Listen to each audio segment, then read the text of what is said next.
You're listening to Consulting Logistics, presented by Freight Plus. I'm your host, Kyle McNaught. Thanks for checking us out.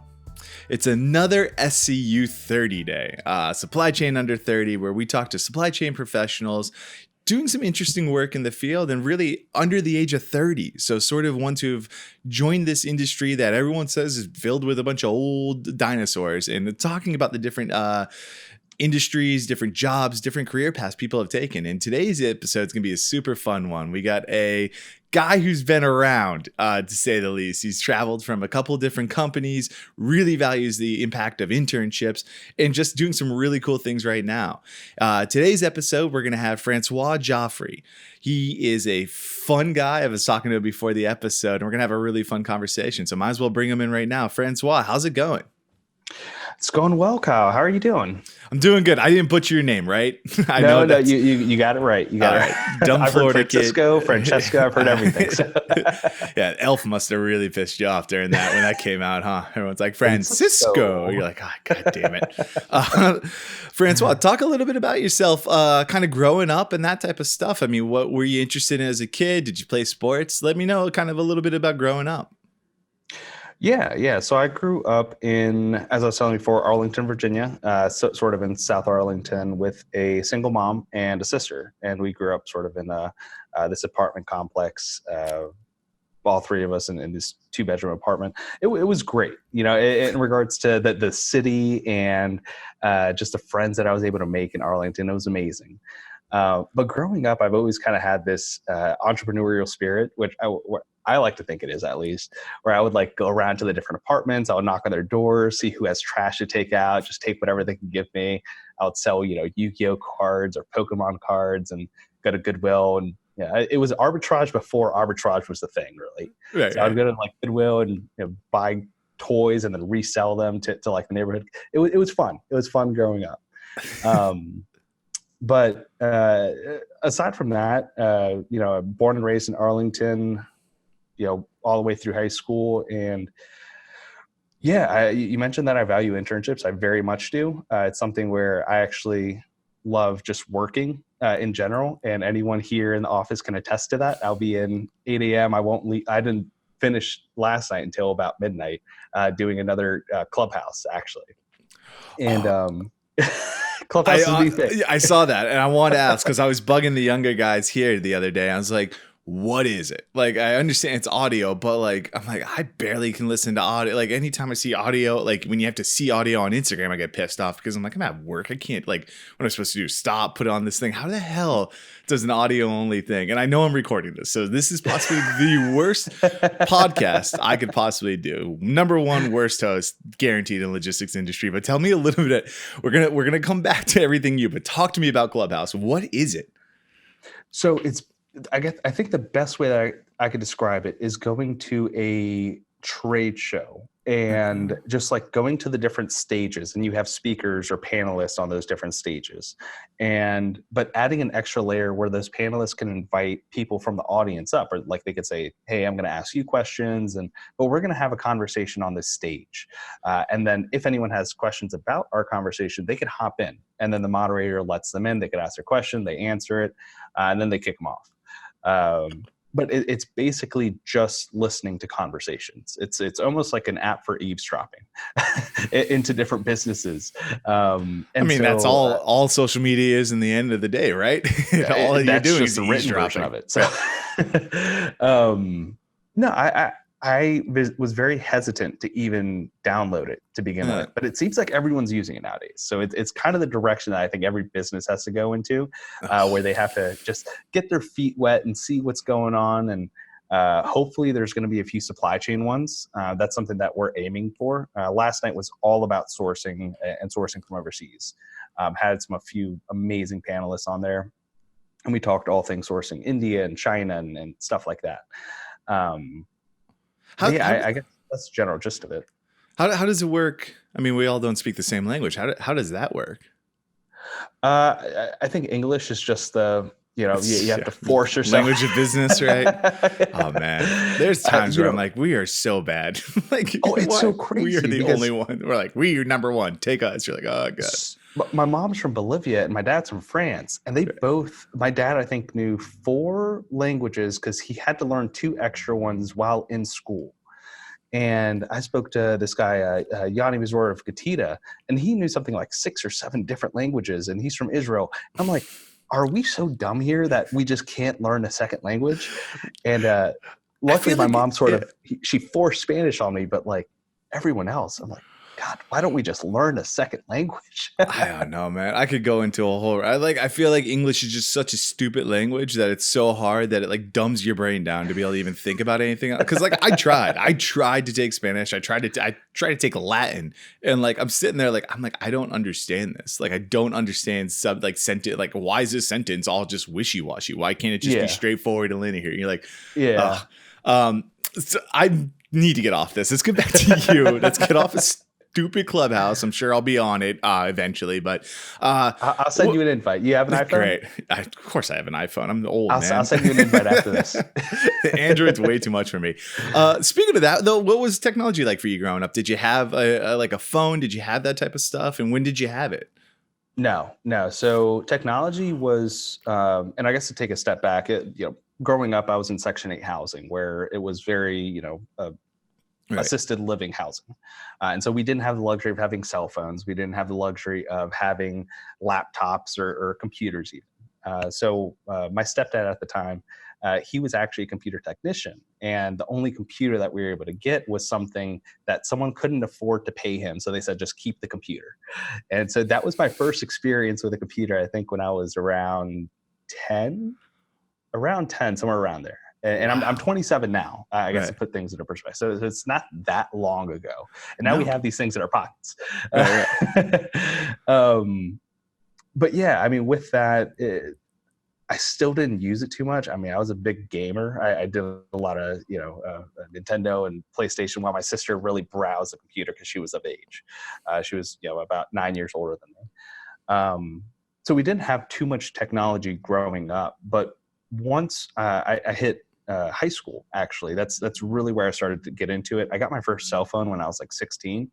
So still pretty late to the game when I got my cell phone. But no, I got so into it. Yeah. You 100%. Yeah. Nowadays. My 4-year-old niece has a cell phone now. So. Right. And she uses it better than any of us. And you're like, 100% does. Right. Like, how'd you know this?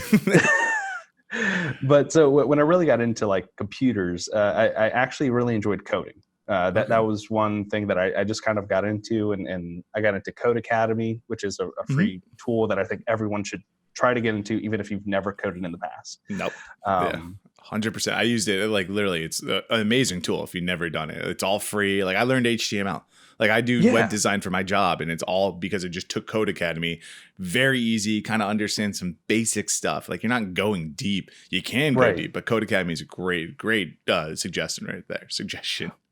Well, I think if anyone either really loves just logic or they want to learn to be more logical, they should get into coding, because coding is very if then, if this happens, this is going to happen. Nothing is intuition with a computer. You have to tell it what to do.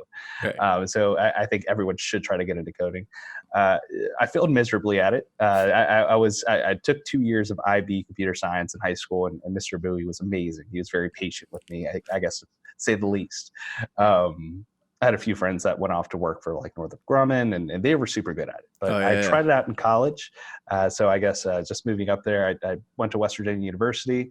I went in with this mindset of, hey, I took all these APIB classes. I'm super smart. I'll crush it. It's going to be easy. I'll skip the gen eds.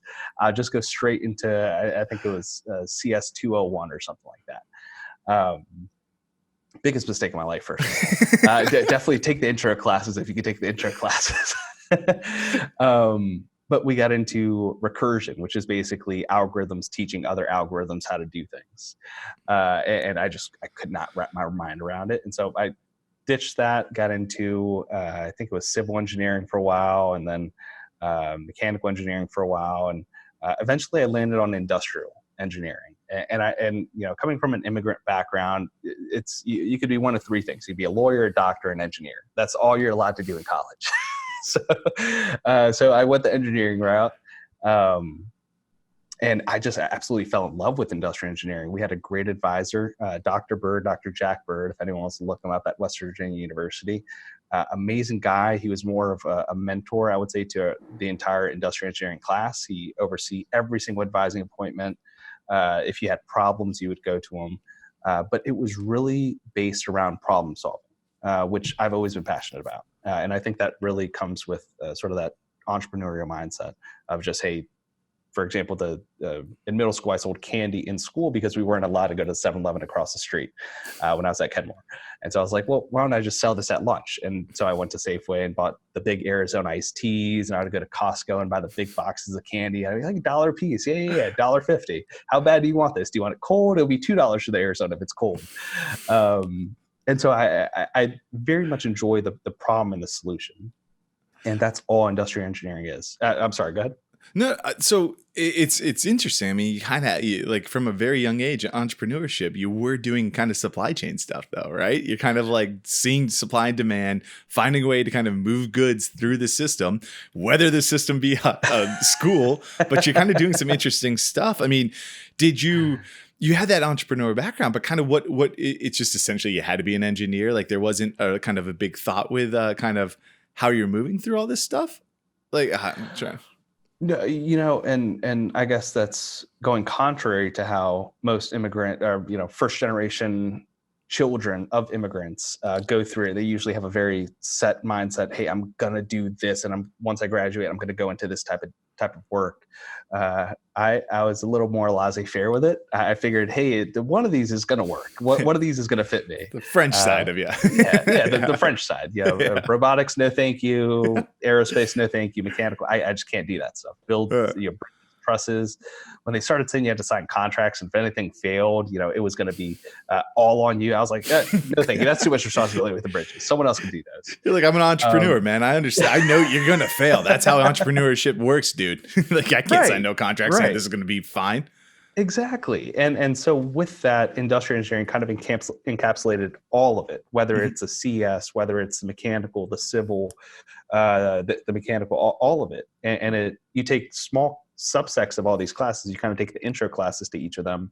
And then you just do a bunch of case studies on, hey, this failed and why did it fail? Oh, okay, you needed a safety engineer. And how did the whole BP issue come about, even down in Texas and spill into the Gulf?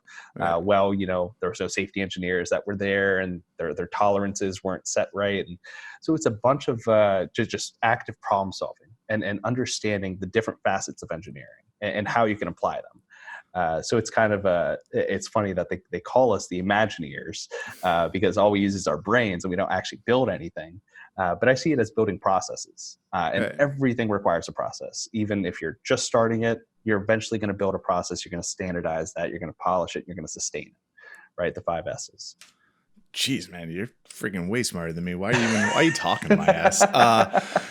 So let's talk kind of graduation stuff. I know you were working at a pizza shop. I mean, I'm not surprised, right? Kind of hearing your background, it's like you worked through college. Like there wasn't time to like sit there. Like you're still working, right? You're still doing all that stuff. And you kind of had a pretty cool experience in the pizza shop because you sort of were still working supply chain. I mean, you kind of had all these periphery things going on where like you're engineered, you're put focus on problem solving. You want to be an entrepreneur. You kind of want to build your own, but you're still kind of having a little taste of that. Talk a little bit about kind of that experience within the pizza shop. I know it's kind of your journey to working the supply chain is so interesting because it kind of bounced around. So this is one of those fields that you kind of stopped at. Talk a little bit about it. Yeah. I did work at Naked Pizza. Were you 17? Naked? Oh, jeez. No, I hope you were naked. The slogan, I hope not. 17 would actually get naked. This isn't helping your case. It was an all natural pizza shop that used agave within their dough to have prebiotics and probiotics. And it was an amazing experience. I found it by just walking door to door to every single store. And I saw this one said coming soon. And I was like, well, I mean, they definitely don't have anyone right now. If it's coming soon. You're hiring. So, yes, I see that you're hiring. And so from there, started as just a cashier and hired a few of my friends, or just brought them on board sort of. It was fairly mismanaged at the beginning because everyone was so young, actually. But we were the first East Coast store for Naked Pizza. And then they ended up sending a few corporate guys, and Mike Egan, I believe he was COO at the time, and Mike Perry. He was also on the executive level, and they taught me some of the most invaluable things in the world. And that was, hey, just this is how, when you're problem solving, you have to mitigate some of your risks. And one of the riskiest things that I've ever done was I took lead in one of the marketing campaigns that they had, which was just guerrilla marketing, going out and showing everyone, firsthand, hey, these are the flyers, these are the coupons, take them.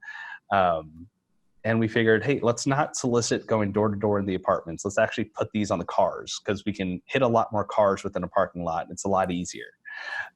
Well, unfortunately, it was really hot that summer, and they actually melted onto the windshields. And we had a lot of angry people come back to Naked Pizza. And, what we did eventually was just, hey, come back. We'll give you a free pizza. We'll clean off your car for you. We'll wipe down your windshields. We'll make it all nice and clean, and you can enjoy the pizza. And we got a few very, very loyal customers from that. But aside from that, I mean, there's always going to be problems in a pizza shop. So a big thing was like basil and fresh organic tomatoes. And since it was still new on the East Coast, they didn't have that supply chain built out where they would get those steady supplies, and they couldn't build a forecast for how many people were going to buy this stuff. Right. Going back to the problem solving, it's funny, our general manager would come to me and say, hey, look, we have this problem. We ran out of basil, but now we're getting 20 different basil requests because we had a special on basil pizza. I'm like, oh, of course, you have an issue when you run a special on it. So I would go out. So I went out to every Harris Teeter, door to door, and bought out all their basil and brought it back. And then we ended up having to do what I didn't know at the time was a cost analysis. Like, hey, are we at least breaking even on the pizzas? But what they found out was, hey, this is a great special. Everyone loves the white sauce with the basil and, a little bit of pesto on it. And, but it was fun. It was a very exciting time pre-college. Right. And eventually from there, it fizzled out into being this great pizza shop in Pentagon City. I would recommend it to anyone. Dude, you're the first one to give a pizza shop recommendation. I love it.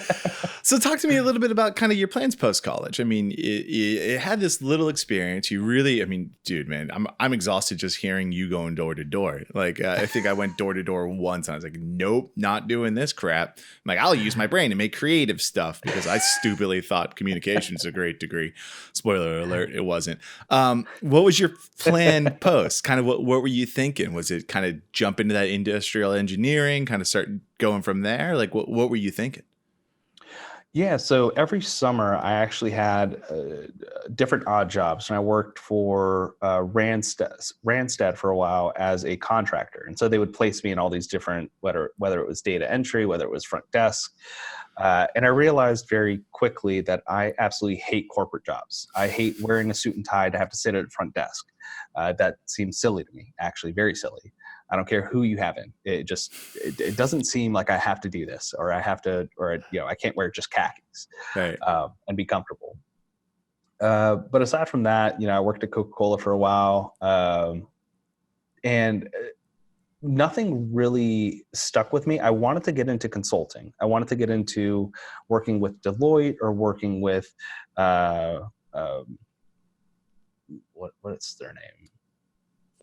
Deloitte's competitor, whatever their name is. I completely forgot. I should know it too because I used to work for the NFPA, so I know all like the same thing. Most of those engineers were like essentially become a consultant out of this thing. You get your like PE and like you're good to go. Like Booz Allen. That was their name. Booz Allen Hamilton. Those were like the two companies I had my eye on. I even started the application process. I figured one thing that I could also do is drive Uber. So I drove Uber every weekend that I was home, made amazing money. They had some amazing incentives at the time. And at the same time, I would only drive in certain parts of DC so I could try to network. And I had little cards that I made for myself that I would give out to everyone and just say, hey, I'm looking for an internship. Do you have something? I met someone at Booz Allen, and she got me at least a conversation with the HR, and then I got to interview with them. They were great. amazing company, but I did not know about Noviland at the time. And so, and so I guess kind of going into that, I went into Barefoot Students, I think it was called, barefootstudent.com or barefoot.com, something like that. And it's a pure internship website only for, students that are looking for internships. So you were a student during all these internships. So like Coca-Cola, Yeah. all the Rancel, you were still in college. Right. So every break that I had, I would go back, even if it was just for Thanksgiving. I would call up my my recruiter at Randstad, and I would say, "Hey, look, I'm in town for 3 days. Can you put me in somewhere?" And I loved it because it was holiday pay, and sometimes they just needed someone at the front desk. I was at Merrill Lynch one time working front desk, and the only thing that they needed me for was data entry and ordering their dinner. And I was like, yeah, I could do that. And they gave me like a $60 allowance for my dinner. I couldn't complain. So it was a great experience overall. It goes back to the work ethic. And I guess I get that from my mom and my dad. My mom was a house cleaner and still is. She has been since she ever came to this country almost 30 years ago. My dad was a baker, and he would work the night shifts. And, growing up as a kid, I would actually sleep on the benches at the bakery in DC. And eventually he worked for my uncle at a restaurant, which is an amazing restaurant, Cafe des Artistes in Maryland. But just watching them put in, the 15, 16 hours, I was like, if she can move and he can move to a different part of the world and do this and barely know the language, why the hell can't I? I'm like, I have every opportunity. Know 4 languages. Yeah. You're like, damn it. I barely speak English well. Yeah. So, that's where I think my true path, everyone asks me, what are your hobbies? I think it is just working and talking, honestly. I don't know if you curse, but talking some bullshit and just, business ideas and finding holes that you can poke within each of those business ideas. I find that very, very fun. Whereas my girlfriend hates it. It seems like you also like talking and networking seems to be your kind of one passion, because to me it would be like, I like my work to speak for itself. So kind of the networking thing, something I'm just horrible at, because it's kind of like I'm naturally shy. I kind of don't like kind of going out there. So it's interesting, kind of that stuff. I would never get that from you. It's all an act. My wife dies laughing. She's like, "You are the shyest effer." Like, you put me on a stage, I'm acting a fool. But like, if it's one-on-one, I just won't talk, because I'm like, I don't have anything to really say. Because half the time I think I'm dumb. But I cut you off from kind of that you were working with, you had the HR, you kind of started meeting. What happened? Like, what ended up panning out? Because you kind of were on that track to continue that engineering role, right? Become a consultant and stuff like that. How did you end up kind of jumping into the supply chain? So, going back to the Barefoot Students, I saw a posting on Barefoot Students. They didn't put much information. It was kind of crap pay, to be frank, but it was something new. And I kind of just wanted to try something else. A lot of what their post was they were looking for someone that can think outside the box, that can assume a lot of responsibility. And I think in the back of my mind, I was like, yeah, I kind of like that. Give me all the responsibility. And it was super vague, and it was called Eureka at the time, Eureka LLC. And of course, everyone associates that with the vacuum brand. And I think that's also Eureka. I was like, okay, it's kind of an ugly name, but I'll go, interview with them. And it was 2 amazing people, Tom Koval and Chuan Sun, our founder and CEO here. And when they started, shooting me emails about the job, really, it was still very vague. It was kind of just, hey, this is kind of what we think that we can do. Now we have to find ourselves in the market. A lot of it's going to have to do with calling people and being comfortable with rejection. And I was like, that's perfectly fine. I'm very comfortable with rejection. I have a facial podcast. Right. So people will slam the door. And so from there, I interviewed. I asked them a ton of questions. I think I came in with like 5 or 10 different ideas for just like, hey, based on the little information that you gave me, I think these are the markets that you might want to try. These are the pieces of technology you might want to look into. And I knew I was interviewing against some other great candidates. But I think it might have been a little bit of the ego in me. And I just said, I'm going to go full on with this. And I know that I'm interviewing against good candidates, so I just want to stand out. So I shot them, I think, 50 emails before the interview itself, just asking a million questions. And at one point, I was just reviewing this actually a few weeks ago, just for some nostalgia. And Tom said, why are you asking so many questions? We can't give you our IP. Like we can't give you that much information, and no one else is asking this many questions. I was like, well, I guess that makes me stand out, because I doubt that you're sending that response to anyone else. Quit bugging me. Yeah. But that's good. But yeah, the gist of it was basically, hey, the supply chain sucks. It's very antiquated. I knew that because of the industrial engineering classes that I've taken. I saw everything was moving more towards automation and moving more towards technology. And so it was perfectly in line with everything that they were saying. Hey, let's bring technology into the mix and simplify the supply chain and streamline it, particularly for overseas supply chain, whether it comes to sourcing, manufacturing, communications, logistics, everything. Let's incorporate more tech into it. And our founder, he has a background as I believe he was a senior engineer at Google. So I was like, God, this guy's super smart. No way he could let me down. So I completely disregarded Booz Allen Hamilton and just focused on this. And I was like, I'll do this. I was with my mom over one summer, and our Wi-Fi went out. I think it was like the first or second week. So I was at a community center down the street that I actually grew up going to. And I asked them if I could sit at one of the tables. They let me. And I was there making 100 calls a day. And I kid you not, 100 calls, just cabinet shops, cabinet manufacturers, cabinet distributors, hardware stores, all because we had this small network of finishing material factories already in the network, because our COO's family owns a lot of manufacturing plants that produce those. Mm-hmm. And so 99% of them just said no, F off, we don't need you. We're perfectly fine with our current supply chain. We're doing business as usual. Right. You're weird. Don't pitch me on technology because I'm sending my POs via fax. And it was just excuse after excuse after excuse after excuse. Well, that was perfectly fine, because again, I'm okay with the rejection side of it. And eventually we had a few people that said, well, we're actually looking for a supplier right now. So it's a good thing that you called. And it was for a certain type of bracket at that time, for one of the wholesalers that we work with, even till today. So they've been with us for about close to 5 years now. And luckily we had a manufacturer that could produce their product. And of course, with that came knowing the quality control, knowing the export requirements, knowing the import requirements, knowing the ocean freight, how many can go onto a pallet, how many can go to a container. And we realized that this should not be a job done as it has been for the past few decades through a sourcing agent, through one single person that is overseeing the logistics, the manufacturing communications, the quality control. Mm-hmm. And that's what a lot of smaller businesses tend to have.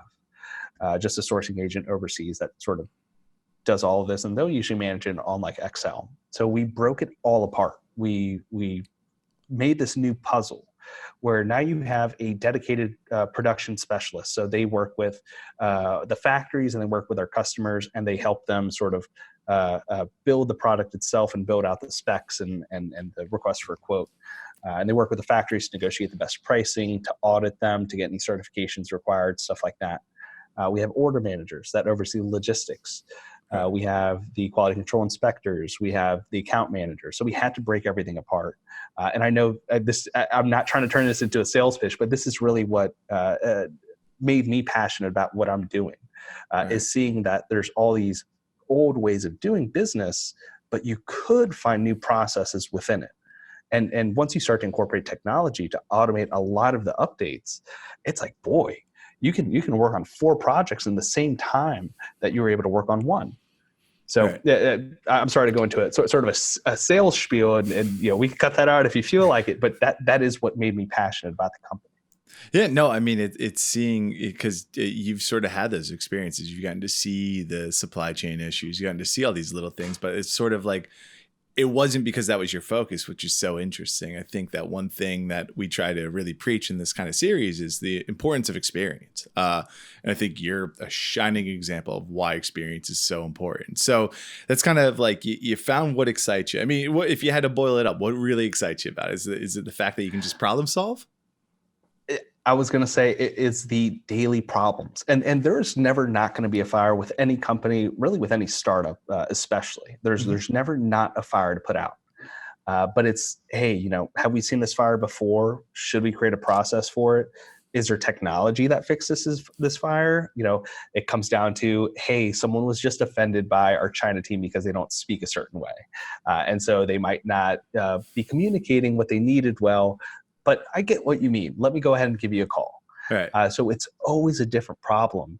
And really building a solid foundation, I think, is the key to any business. And I love that they just gave me the opportunity to really do that.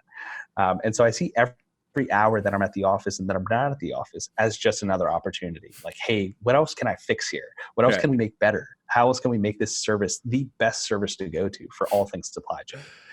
So I'm guessing for you, COVID was probably one of the greatest times of your life. Just in the sheer chaos that was the supply chain during that.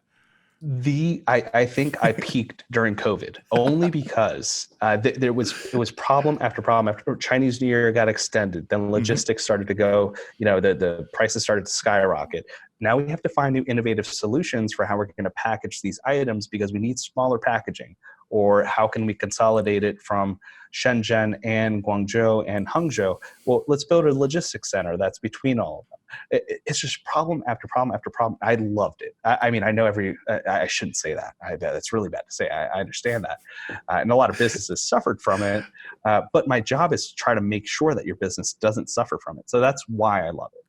Oh, man, that's so interesting. Yeah, think about it. Like, it's so hilarious. I mean, you're going door to door selling candy bars because you can't get in the 7-Eleven to now you're like, oh, in Jung Ho, they need a logistics center here. Like this wasn't stuff you were trained on, right? It wasn't like you got your supply chain management, like MBA. It wasn't like you kind of took a lot of courses. It sounds like you really weren't going down this path.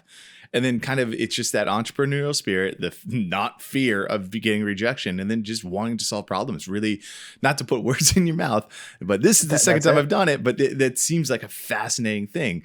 Let's kind of transition a little bit into what listeners can kind of do. How do they kind of take your path if they were...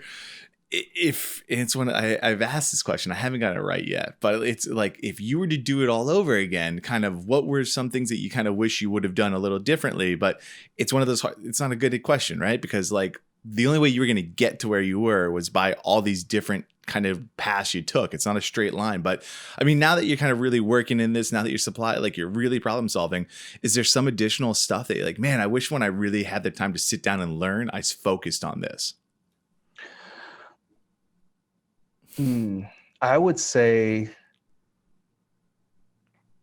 again, it goes back to ego. I think I do carry a slightly larger ego than most people. I don't think I would do anything different. But I do think that one thing that helped me tremendously is my passion for problem solving. And no matter what you're trying to approach, if you see it as a problem that you can't solve, then you're never going to solve it. You're going to see that as just a roadblock, a barrier. So I think if I would change anything, I would try to tackle larger challenges ahead of time.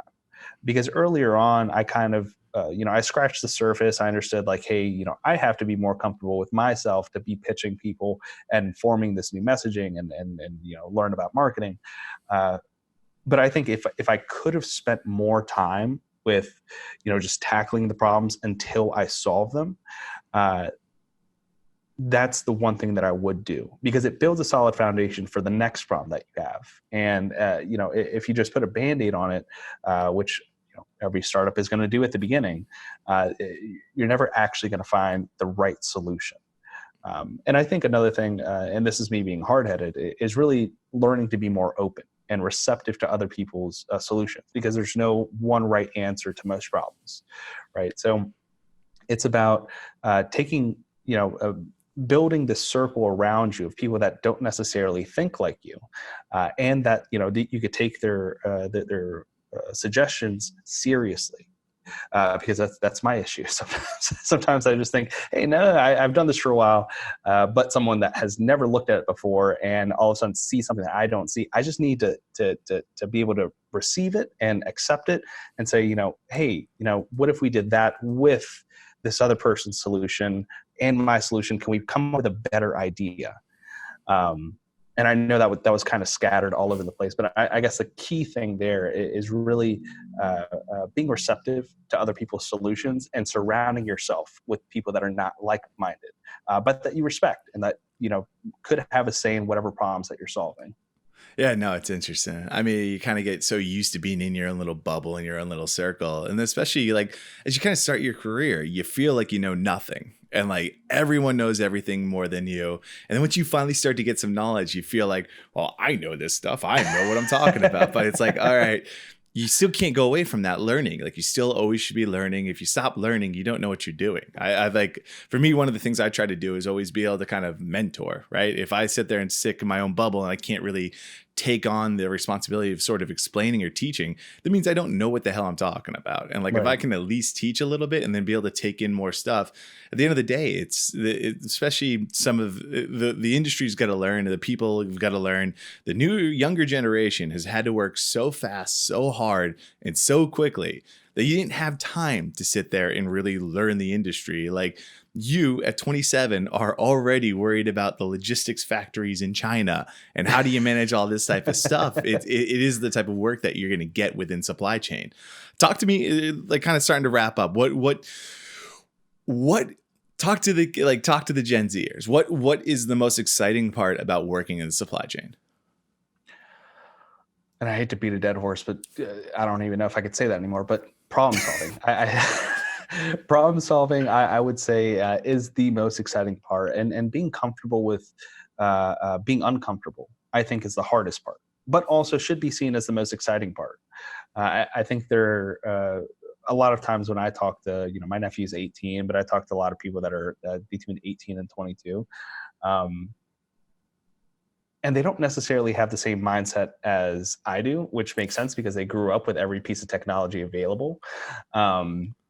And they grew up with all the social media, but they have all these new problems, right? All these new problems to solve, whether that's, hey, how are we going to use Clubhouse to be the next marketing platform for, this amazing business? And how do we use TikTok? And how do we, they have all these new problems to solve that they might not see as problems. But, when you're tackling them, definitely see it as a problem. Try to see every solution imaginable, create communities, listen to anyone that's older than you because they have the experience of not having this technology. So I think it puts things into perspective also. So when I talk to any business that still traditionally sends anything via fax, well, okay, that's a problem. Why are you doing that? Let's try to figure that out. Is it just because it's out of habit? Is it just because you like the fax machine? Do you like the noises? I don't know. Is the font on your phone too small? Like, I can show you how to increase the size of them. Yeah.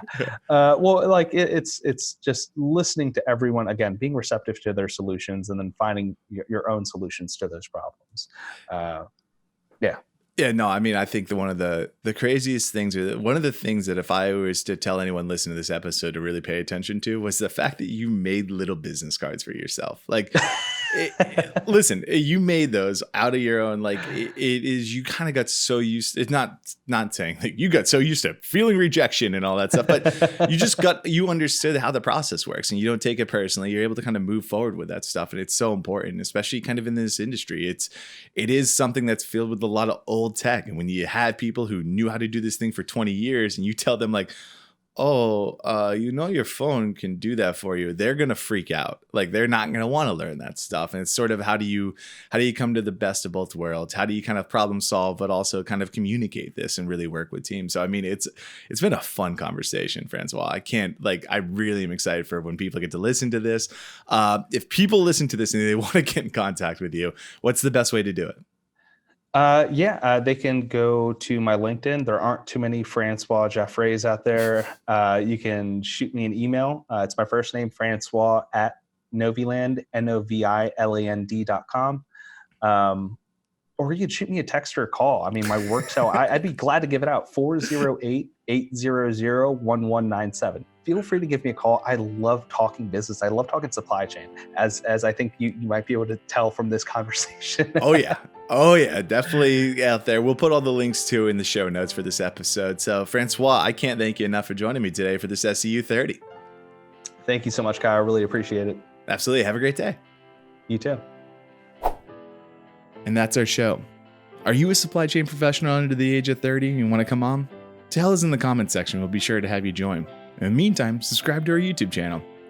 Thanks for watching Consulting Logistics. I'm Kyle McNaught. Rock and roll.